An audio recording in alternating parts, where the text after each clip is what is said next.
అది 2000 సంవత్సరం మహాత్ముడి వర్ధంతి రోజు. అక్షర విస్ఫోటంతో అగ్నిచ్చటలు రేపుతూ సవాళ్లను ప్రేమించే తరం కోసం సంధించిన గెలుపు బాణంగా దూసుకొచ్చింది ఒక పత్రిక.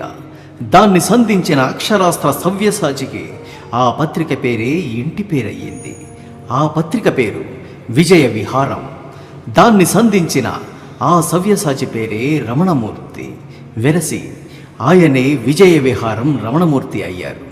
ఒక్క సిరాచుక్క 1,00,000 మెదళ్లకు కదలిక అని కాళోజీ అన్నట్టే 1,00,000 మెదళ్లను కదిలించే శక్తిగల బీజాక్షరాలను ఆ ఒక్క చుక్క నుండే ఎలా సృష్టించాలో తెలిసిన మర్మయోగి ఆయన.